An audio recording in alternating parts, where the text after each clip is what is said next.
Hello, everyone. This is the point in our symposium when we take a turn from the resources of outside colleagues, adding new ideas, new energy to our El Sistema movement, and we take the turn to start looking at our El Sistema movement. So this hour is going to be fundamentally El Sistema-esque, in that the ambitions are ridiculously high for this hour. We are going to move way too fast. The success of this hour completely depends on the willingness and contribution of the audience. This is not a lot of pouring from the front. This is a lot of activating, we hope, of the best knowledge, best ideas, best curiosity of our community, and accomplish our goal for this hour, which is not to provide, just as our programs, not to provide a set of skills or a handy recommended set of tools, but in fact to stir things up, to start the idea sharing, the problem solving. Many of you have heard me say endlessly that El Sistema is not a pedagogy, it is not a program, it is an inquiry. And we are authentically going to turn the inquiry over to this group in this hour. And just a little pause to say, I've been struck over this last day and a half how family it feels. That really in this now worldwide movement of El Sistema, for these days, this is the heart of it. This is us. And we are communicating out to our colleagues who weren't able to be here with us.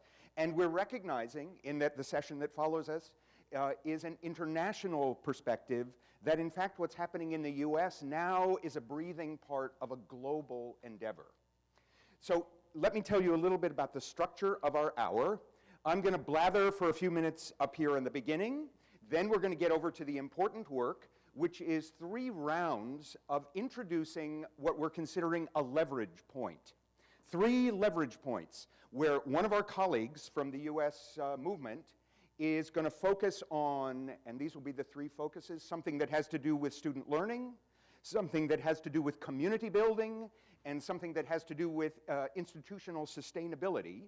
And they are going to have a cruel 5 minutes to present the best of the ideas to spark our own thinking. And then we're going to ask you to clump. It's a technical term used in conferences, to clump right where you are without moving around with incredible elegance and efficiency, to slip in a matter of 3 seconds into a conversation amongst the 3 or 4 people sitting right around you.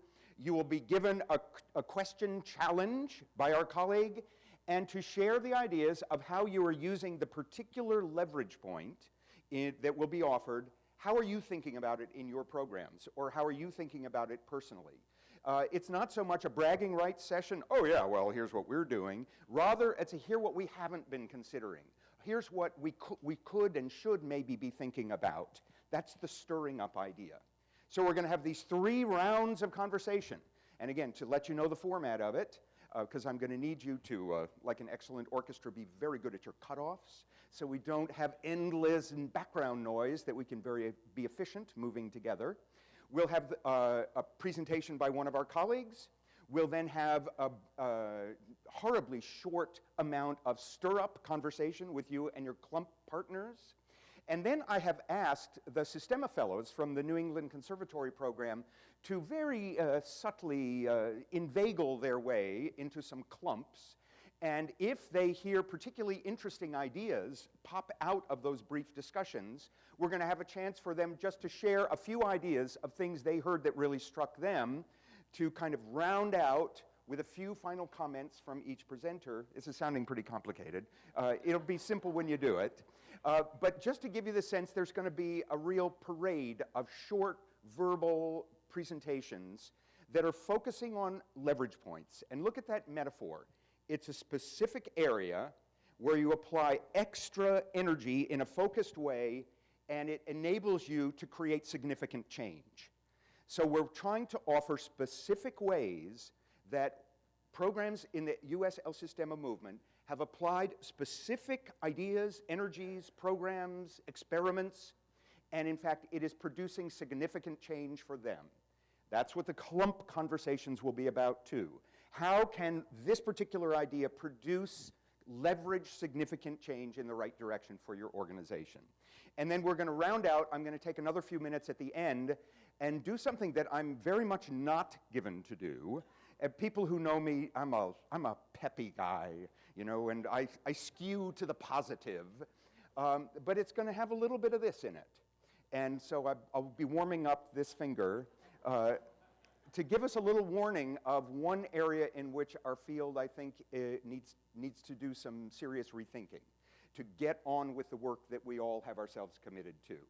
So that's just a threat at the end. And it won't be an indication that you haven't done well in the previous 50 minutes.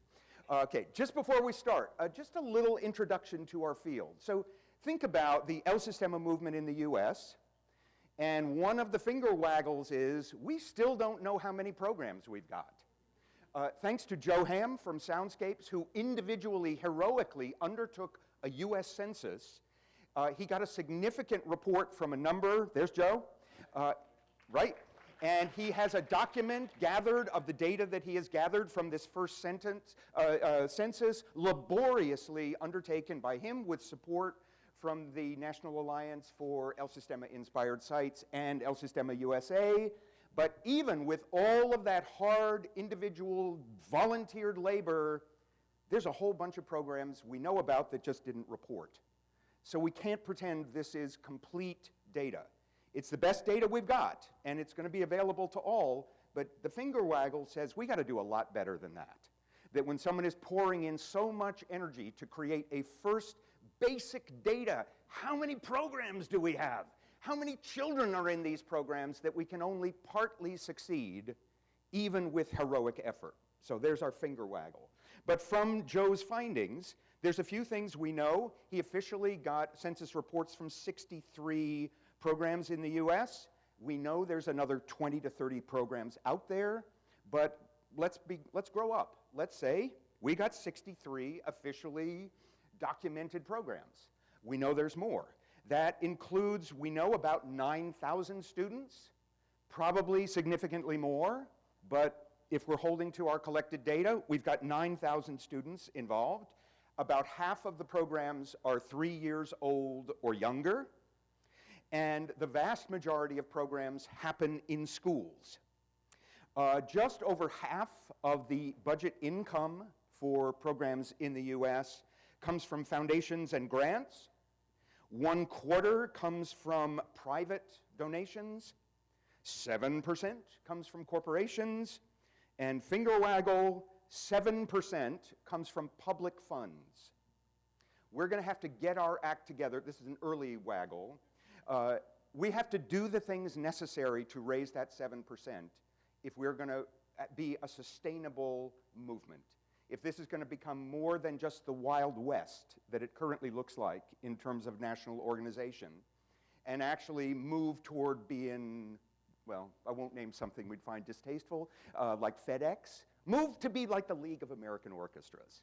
And notice their history, that in fact it was a crisis, and the term Jesse used was, you have no constituency. If you ask around America, and you probably do in your hometowns right now, what they know about El Sistema in the US, we have no constituency yet. And the only way we are going to get a constituency to create an organization and a movement that in fact can take action and can become powerful is if we start working together better. God, the finger waggling came up earlier than I expected. I think I'm enjoying it too much. There are some other things we are accomplishing. We can say at the ground level, the work is getting really good. I mean, we have a lot to be proud of in terms of how fast we're learning, how good the work is becoming in a lot of places. The music is even getting pretty damn good in some of the sites. We're really moving faster than seems plausibly possible. We've noticed some patterns. We've noticed that the first year is an incredibly difficult experience for the people involved. Although I've come to find in talking to people who are now into their second and third years, it seems to be a little bit like childbirth. You forget the pain fairly soon after the surviving of the first year. that many programs actually go through a serious recalibration of themselves and how they work in the early 2 or 3 year period and come out stronger. We have found that the strongest programs are the ones that have created an inquiry faculty. And I will say, without question, the #1 challenge programs report, not just in the US, but around the world, are the right faculty. That's the words that we need to get the right faculty, which partly means we need the right faculty community, culture, that drives this work in an inquiry direction further and further. So this notion of the right faculty, we're getting better. We're learning. I've noticed there's a kind of osmosis learning in the field that, in fact, somehow, even with our not very good communication, programs are starting up smarter than they used to start up. I don't know how it's happening, but in fact, there seems to be some sort of distributed learning, and ideas are being shared somehow, that programs are starting smarter. They're using their pre-startup time more intentionally and more cleverly, that in fact, there's a more strategic use of resources, a more, I would say, reasonable expectation of expenses, less getting caught off guard and clobbered and spending, sleepless nights in frustration about unanticipated budget challenges. We're starting to see what are, to me, exquisitely beautiful indicators of success. We're starting to see student-to-student peer learning popping up in the least likely places, just that it's starting to become a natural way that students work with one another in many of our programs, a really unusual habit of mind for music education in the US, and it's starting to become part of the way that we work. We're starting to see volunteerism increasing. We don't have the strong info on it, but it's something about the culture is drawing more and more people in to help us, to contribute to this work. And I would say the final thing is a phrase I've frequently said about the biggest challenge we face that has to do with faculty is the gig mentality. That in a system that really encourages a gig mentality for the people who work part-time in our programs, but in fact, the modeling we need to do for our students is absolutely not about gigging. We need to model a complete commitment, because that's when everything changes for them. We're starting to see faculties that recognize the quality of commitment, even for those employed only 4 hours a week, is as crucial as the technical expertise they give. This is beginning to become a norm in our field, and I'm seeing a whole lot less evidence of the gig mentality, and we're starting to develop the feel for what it's going to mean to be a faculty member in an El Sistema-inspired program in North America. Something really to be proud of, an accomplishment that 5 years ago they would have said probably won't happen. Just as 5 years ago they said, well, kids in North America are never going to spend that many hours a week in one single project. Disproven. They also said, North American kids and classical music, kids in those communities, no way are they going to find the joy, the interest, the curiosity to pour themselves wholeheartedly into worlds of classical music. We've disproven that in 2 ways. Number one, it isn't just classical music, so shut up. And second, kids open to what's beautiful, as our 2 speakers said this morning. If it's exciting, if it's beautiful, they are for it, and they want to be in it. And as Marianne Diaz said, we're learning how to create the contexts in which they can take this act of courage to open themselves into many kinds of beauty. We should also, in sort of recognizing how our field is growing, acknowledge quite a bit of beautiful work that's happening at the regional level, where programs have seminarios together, they're beginning to share professional development together. We've had some extraordinary things like a crowd-funded, in Boston, a crowd-funded professional development series for all of the artists in the area who are interested in learning music for social development techniques. So the energy around the regional coming together to get better together, to answer and ask hard questions together, is starting to come alive at the regional effort. And I can say, we can sort of establish it happened here. just in the last couple of days, it looks pretty clear there's going to be a commitment to form a Sistema, New Jersey, the first state, to have a statewide entity to really care for and nurture and advance the work that's happening in a home state where there's a number of programs coming together. So there's a lot of life at the regional level, and there is life at the national level, where my finger waggling is going to reappear in about 45 minutes.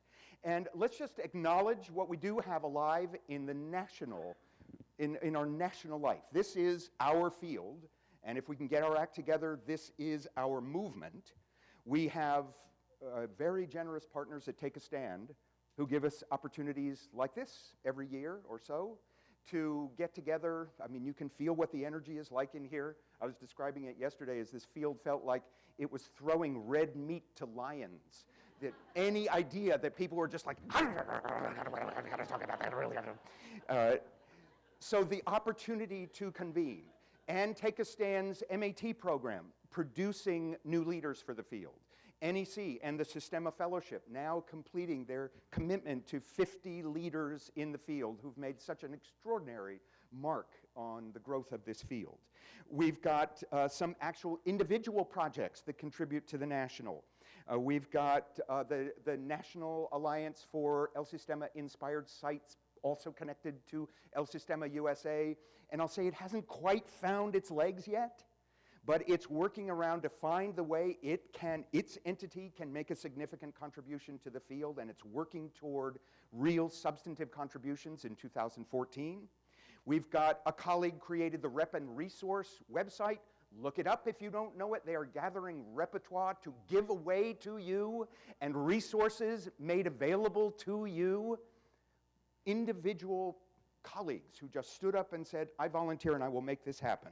And we have the Ensemble newsletter that reports the news of the field on a monthly basis. And if you're thinking, oh my goodness, I don't get the Ensemble, come and talk to me. Everyone should get it.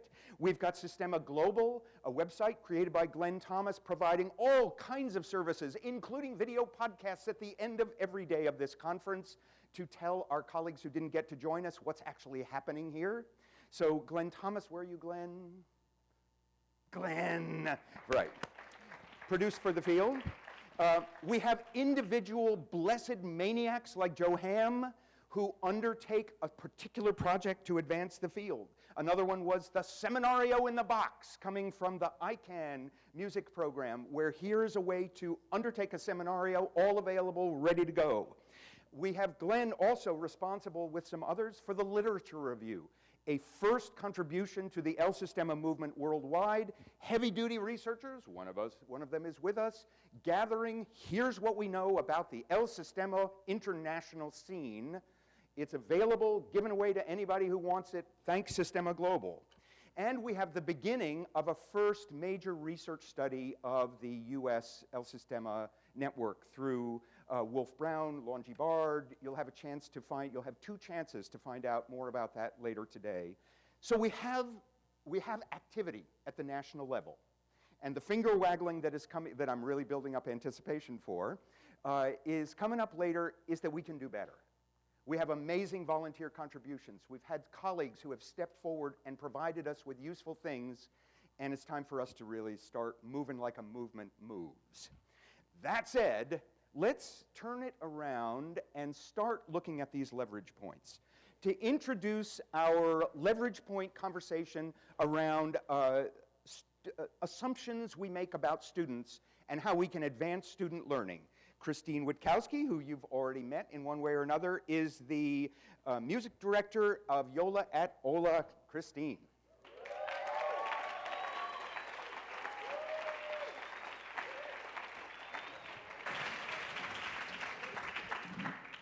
Thank you all very much. Thank you, Eric.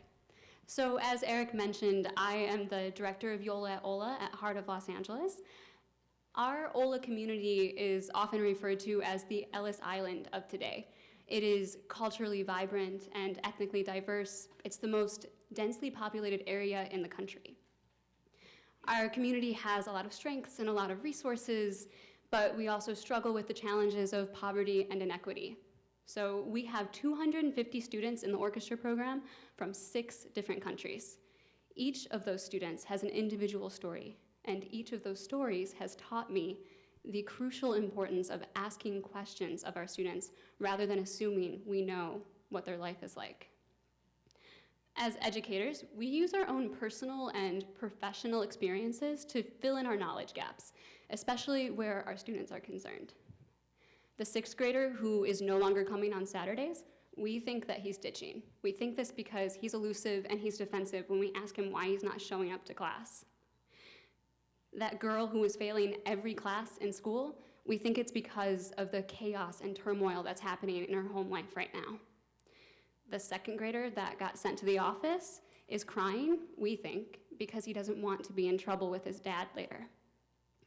One of the greatest challenges of being an educator is the expectation that you have all the answers, that you know the needs, the motivations, and the desires of all of your students at any given time. And we really want to have this kind of knowledge. We want to feel like an expert in terms of what our students need because we care about them. This makes us feel important, but it also can blind us to what we actually need to know. It can prevent us from asking questions that reveals critical information. The significance of this struck me when a visitor came to OLA, and as Eric alluded to earlier, her response was, "I cannot believe your 4th graders love classical music. I didn't think kids growing up in inner city LA would relate to it." And what struck me was that she had never met our kids, she had never been to our community, but she made an assumption that automatically limited their capacity. Her assumption could have been, your kids love classical music and all of these other genres because they are brilliant and curious scholars. But when people make assumptions about underserved youth, they rarely round up. They normally start from a place of deficit. So let's unpack those assumptions we made earlier to see what context was missing. That middle schooler who's missing every Saturday, he tells me that his mom got a job 4 hours away at a hotel and no one can stay home with his sister on Saturdays. He's afraid for his sister's safety because he saw that his neighbor is now dealing drugs, but he didn't want to tell us because he was afraid we were going to tell his mom. And his mom's already really overwhelmed and he wants to handle it because he sees himself as the man of the house. The girl who is failing school, she needs counseling. She needs support to survive the turmoil of her home right now. But all of the counseling in the world would not solve the fact that she couldn't see the whiteboard. She was failing school because she needed glasses. And when we got her glasses, her grades went immediately back up. That 2nd grader who got sent to the office tells me that his dad is supposed to take him to the park that night. And now he's not going to get to go because he's in trouble. I stop and ask him, why is that so important to you? And he says, heartbreakingly, that his dad is normally too sad to play. His dad's normally too sad to get out of bed or to talk to him some days. And he's been nervous about going to the park all day. That's why he got in trouble. So I tell that student, we're going to wait until tomorrow to talk to your parents. And he gives me the hug for the first time in the 2 years that I've known him. And later, I'm able to follow up with his family to get them the mental health services that they need. So there are multiple other assumptions that we make like this. The kinesthetic learner who can't sit still, who gets pegged with having ADD. The ESL student who we think is disengaged when actually she just doesn't understand what's happening in class. These assumptions do not serve our students and they don't serve us. What they do is they make us feel like we're the experts. We know what's happening with our students and we find solutions to the problems that we didn't fully understand. We end up labeling our students. We end up putting them in a box that doesn't help them. Now, my team and I are not perfect. We're all human, and making assumptions is a part of being human. But we've learned that this is a crucial part of our work, and that by digging into what's really happening with our kids, they know that we care about them and they feel respected by us. And it's made a huge difference in how we relate day to day, year to year. So the concept of examining our assumptions extends well beyond the classroom, and with the right attention, can lead to a huge impact on the quality of work that we all do. So my question for you in your clumps is, When and why do you make assumptions about your students and their experiences rather than taking the time to ask them questions?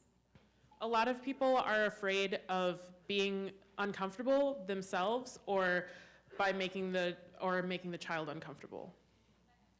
Yeah. Other Sistema fellows, any other? Yeah, Ricky. Though we're well-intended, it takes a lot of time to develop a relationship with a child to move forward with these things. So sometimes we feel pressured to make assumptions. Any other observations, Sistema fellows? Going once, going twice, going on. Oh yes, right, sorry. We gave Christine last word on this to see what she might want to add as a closing note on this thought. I may not be able to find the words to say this delicately, so just bear with me. This is really hard work, and I don't pretend that it's not, but if you can't find the time to make relationships with your students, you're not doing your job. If you don't have a relationship with your kids, you're not going to have the social change that you need to have. And it's okay to be afraid to ask questions. You don't want to pry, but you need to develop a relationship with them where you can.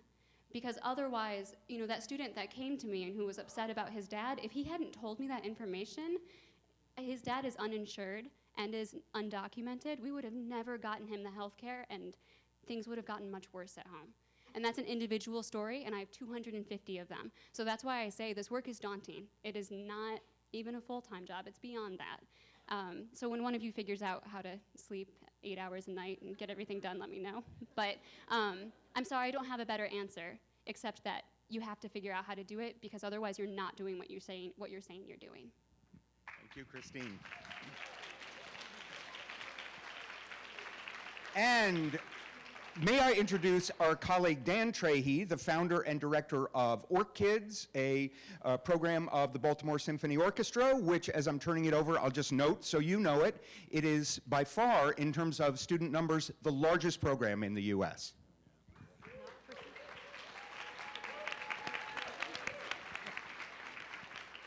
Hi, everybody. I'm not sure this has been properly done. I think Jesse did a little bit, but I think we should all just take a second and think and thank the LA Philharmonic for this. Specifically, Dan Berkowitz. I mean, can we give a huge round of applause for this?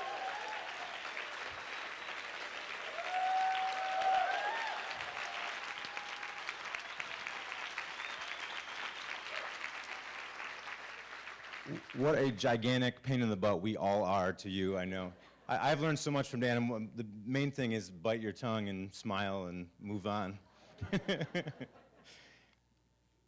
I normally don't wear a suit because I have a 75, in my regular life, I have a 75% chance of getting vomit or Cheeto hands all over my suits or something, so this is almost a first for me to wear a suit. My job is to talk about community building, and I want to start with the LA Philharmonic bringing my students out here. I'm very, very thankful of it. I get emotional about it because we don't have the resources in Baltimore to do this kind of thing. And what this is going to do, and what it has done, is I have 2 children here, okay? And that spread through West Baltimore like wildfire. There were 2 kids coming to LA. One of those students had never been on a plane before. And that type of stuff, that kind of apple in the tree or carrot on the stick is what makes us build our community faster and stronger, because every one of those kids wants to be there. Every one of the parents wanted to be in LA with us. And so they're thinking, what do I need to do to be stronger, to be better, so that I can actually do this work? And I can have these opportunities to be here. In Baltimore, I made a lot of assumptions as well about what it meant, what community meant. And I thought I could start a great program by just going to the conservatory, the Peabody Conservatory, and the baton, and that led to a lot of pain and a lot of lack of growth in our program. For the first 2 years of my program, I did not have one African American working in the program, serving 100% African American students. That's a gigantic problem. And until actually we hired Camille Delaney, which she was our first, and then we moved from there, and now we have a high percentage. So making assumptions was a mistake of mine. I think the most important thing is to define your community as everybody. This is a really sloppy way of going about it, but every single person should be a part of your community. And if you have the audacity to believe that everyone should be involved, then you're going to start bringing people in. I think in classical music we spent way too long of a time saying, don't you know who we are, and not let us show you who you are.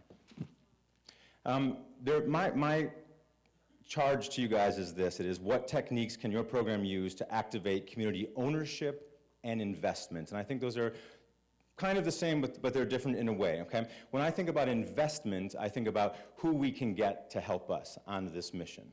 Okay, those are lawyers and doctors and instrument repair people and people that have too many stuffed animals in their house and want to give them away, and everything you can imagine. And the way that we build that in Baltimore is by asking, first and foremost, going to everyone and saying, you can be a part of this, we want to be, your stuffed animal collector can be a part of our music education program. And the second way we do that is by performance. I really, really, really believe that that is the loudest message that we can send, is by performing all the time. In Baltimore last year, we did 55 concerts for over 125,000 audience members. And that's how we get all of these people involved with our program. So that's investment. And ownership, it is absolutely the hardest thing and the simplest thing. When I'm talking about ownership, I'm talking about the people that are in the program, the teachers, the students, the parents, and all that. It is two things to me. It is consistency and it is trust. When I started OrchKids, the community thought that I was an undercover police officer. It took me 2 years to get rid of that idea in their mind. Those two simple things have created ownership in the program. That the students trust us, the parents trust us, and we have been one of the only consistent things in their lives. So my charge to you is to think about, what techniques can your program use to activate community ownership and investment? Good afternoon, everybody. So our group spoke about educating the board and helping them feel comfortable reaching out to the community. And the other thing we spoke about is reaching out to faith-based organizations and schools and using their honor system, helping them to bridge kids to the middle schools and high schools. Thank you very much. And what a great thing to contribute to the field if you were to pioneer that body of work, to document how it went, what you learned, and share it with the rest of the field. Sistema Fellows, other ideas you'd like to share? Yes? So we talked a lot about finding investment both in a small census from your school, through just reaching out to seeing what they want, asking for their advice, things that you might not necessarily need, but that the school needs, like murals on the wall. And then also figuring out how to go out and having community concerts, and then also on a bigger scale throughout the city, and having the students and the parents speak to people on a larger scale for what was really speaking to them about your program. Fantastic. So identifying what encouraging the community to identify what matters to it, what they need, and having a way for your program to answer that need. Dan? Hi. Oh, I'm supposed to close it? Okay. Well, I'm going to respond to that. We put parents on we have the CEME conference thing. We put them on, they're speakers at that. They're our largest advocates. This community thing goes both ways. Remember, we don't use the word outreach anymore, right? That word is gone as far as I'm concerned. And I want to say that this community goes both ways. It goes from the symphony orchestra standpoint. They need us as much or more than we need them. So it's reaching both ways. I don't know what you would call that, something like that. But that they need us as much as we need them is basically what I want to say. And it's not outreach. It's about building a community. That's the thing. Thank you. Yeah. Thank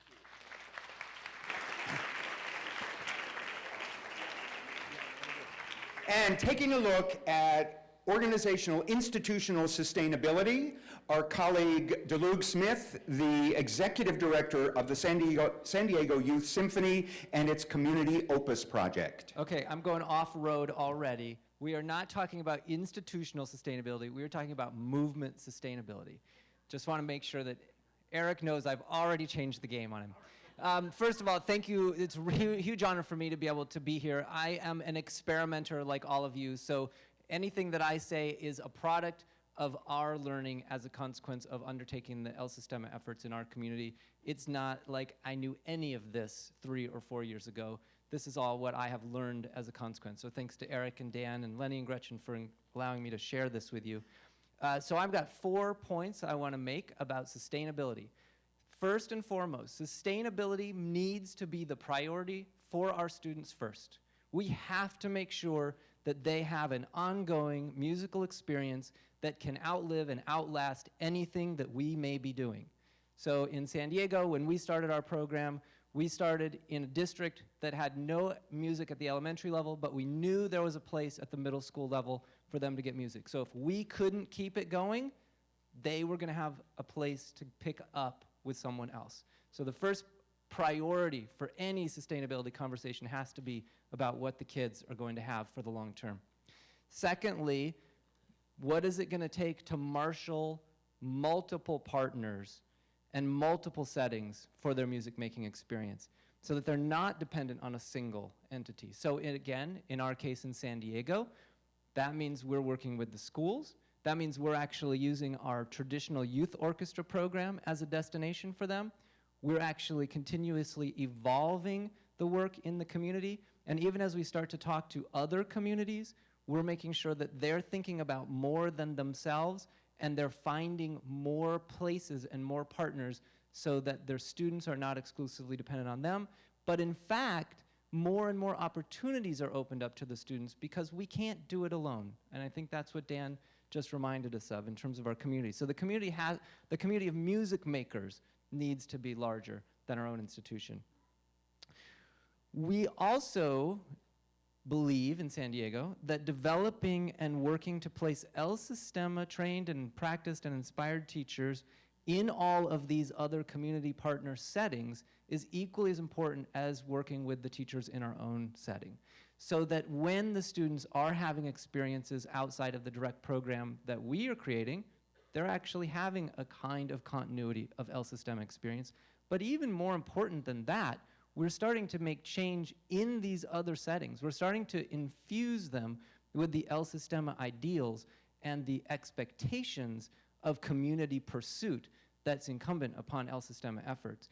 So again, in our case, how am I, Eric? On time, Eric? Okay. So in our case, we have Opus teachers, community Opus project teachers, that are now doing full-time in-school instruction, as well as working in after school. Thank you. We have Community Opus project teachers that are piloting in school. We have a Community Opus project teacher that is now working at Arts for LA and bringing that spirit to the advocacy efforts here in Los Angeles for the benefit of this entire community. We have our program manager preparing to take over the entire visual and performing arts program for an elementary and middle school charter cluster. And this happens to be the charter cluster in the neighborhood where we're doing our work, so our kids can matriculate into that. So we are thinking about not just the institutional capital, but the human capital and how the human capital gets deployed and starts to transform all of our partners. And finally, sustainability is through the extending of our knowledge, the extending of our practice, helping others, whether those are other school districts, those are other community groups. Actually, we've got another fellow here from San Diego this week who we spoke last week. He's another youth orchestra. Supposedly, we're competitors, but in reality, he wants music education for every child in San Diego, just like we want music education for every child. So how can I help him do work like we're doing it at the Community Opus Project? That's just one example. So extending our particular knowledge. So here's my leverage point question for you. What characteristics are you using currently to define the sustainability of your El Sistema work? How do you guarantee that there are pathways and opportunities for your students to have a long-term musical experience?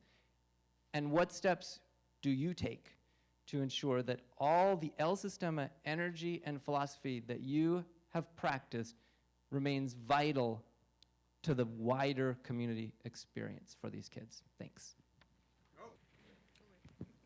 Hi, very quickly.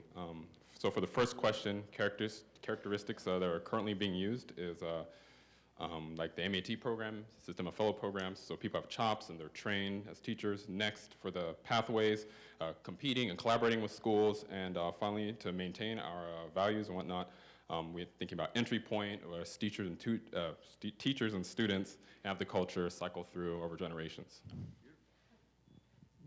Any other, yes, come.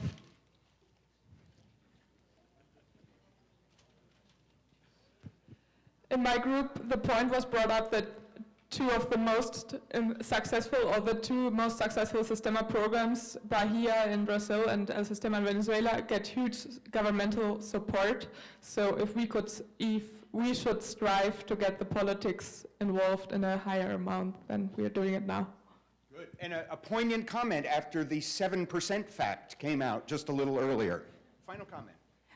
Our group spoke about working with the local youth symphonies to provide community concerts and workshops available for the majority of people, adolescents in that community. And one person spoke of the El Sistema Inspire program being part of the youth orchestra program that existed, and the tuition being free for youth orchestra members who are willing to mentor kids in the El Sistema program.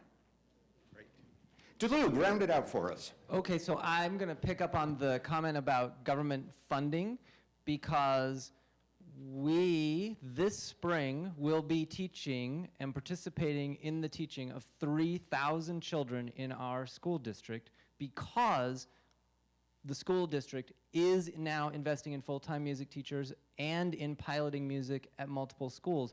So we do have a leverage point that is absolutely available to us through the public school system. We just also have to recognize that inside the school day, there will not be the level of intensity that we want and aspire to with El Sistema programs, so we have to create more and more aspirational opportunities for the kids. This will allow them to see where they can go with music, see where their siblings are going with music, and strive for that, but it also means we're going to be giving the musical experience to as many as possible. And the sustainability of that, the sustainability for the movement is rooted then in the simultaneous breadth of access and the critical mass of community investment in it, as well as the vertical aspirational side of it. Thank you. Thank you. Thank you, Dalouge. Thank you, Christine. Thank you, Dan. So this is it. We got work that extraordinary happening in cities across the country. We have regional work that's starting to grow. We have colleagues that are this generous, this intense, this willing to share, and as a national movement, we're nowhere. Let's look at it. When Jose Antonio Abreu heard what was starting to happen in the US, he said, "You have so much, how can you not succeed?" This is the occasion where we change the understandings underneath our current practice so that, in fact, we can start to succeed. Think about the other effective movements you have known about in this country. Think of the civil rights movement, the women's movement, the gay rights movement.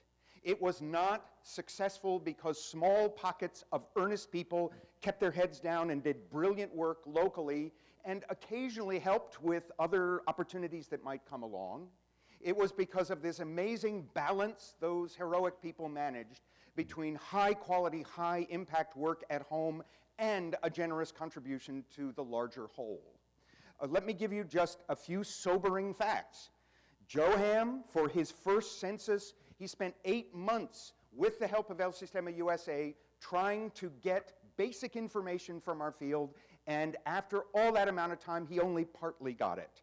When the first international research project, the literature review of Sistema Global, was announced, to make sure the US was accurately represented in this worldview, sent out over 250 emails, most of them reminder emails to programs to submit basic data to this research project, and still got less than 3/4 of the programs in the country to submit basic data. A couple of years ago, the Ensemble wanted to start publishing special issues on promising practices. What are specific things you know that you can contribute to the rest of the field. We made 4 announcements that this special project was coming, and we got 1 submitted response. We can do better than this. I'm going to propose, yes, we're all busy, and yes, indeed, we're way too busy to start doing more. I think our problem is actually a mindset.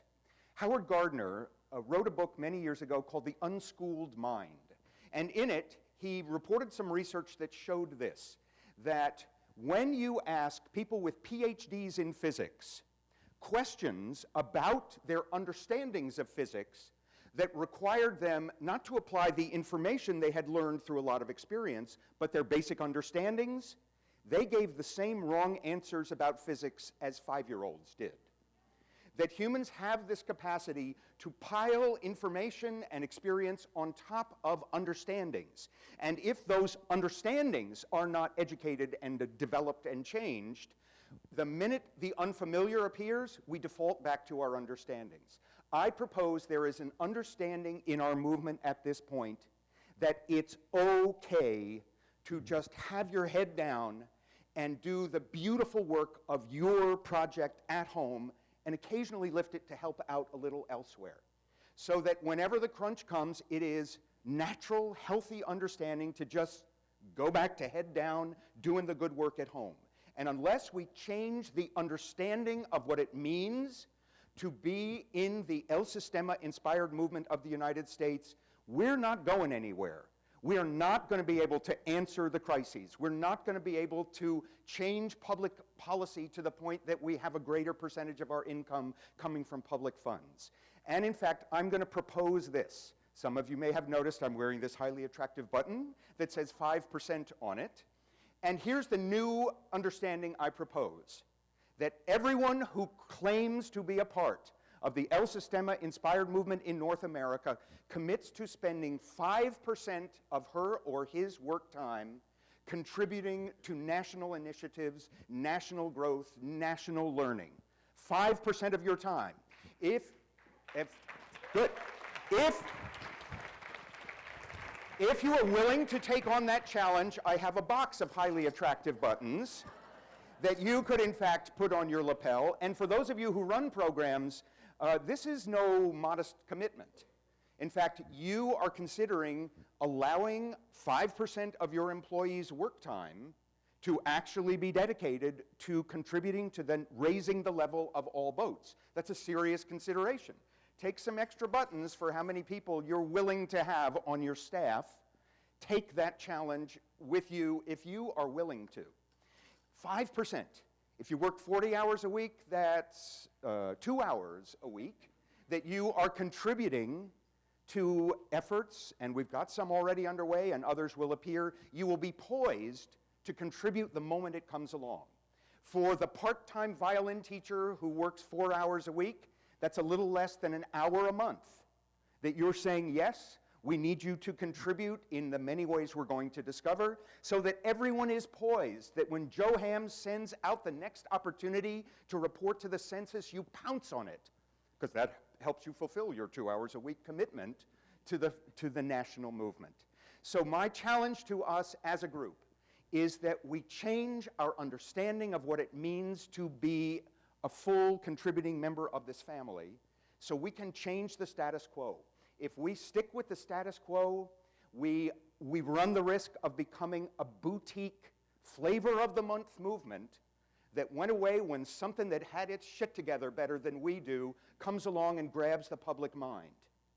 This is our opportunity to change our expectations, change our habits of mind, and take that generosity we have and give a part of it to the efforts that can raise the level of all boats. These attractive 5% buttons will be available at the front desk or up here immediately after our session. And really, the final word to say is an etymological word. Some of you know I'm an etymology freak. And the word bravo, when it was first introduced into the English-speaking world, was not called out in recognition of great virtuosity as we do now. You know, now the tenor sings something amazing and somebody yells, bravo, the person you don't really want to know who's sitting down the aisle a little bit, in recognition of incredible accomplishment. When it was first called out in the English-speaking world, it was called out in recognition of great courage, as in brave. So when you saw someone take a chance under the pressure of performance or under the pressure of performance, and whether it was fully pulled off or not, the appropriate response was bravo. I have many classrooms across the country where I've left bravo policies behind me, where students call out bravo when they recognize one of their colleagues undertake an act of courage, no matter how fully fledged the experiment was. And so, for this 1 hour and a bit look at the El Sistema movement in the US, the appropriate word to say for what lies ahead, for those of you brave enough to take the button and wear it, bravo.